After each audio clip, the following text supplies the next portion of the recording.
all ears was listening to what was happening here. I said, because I was born here, yung parang umbilical cord ko konektado dito. May roots ako sa latex. Kaya ako, kinargahan ko lahat ng 5 trucks.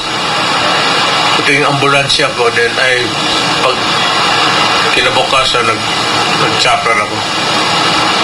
Then, it was when I landed na papunta ako doon sa regional command.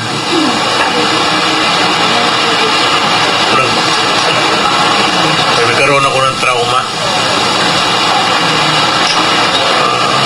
Hanggang ngayon.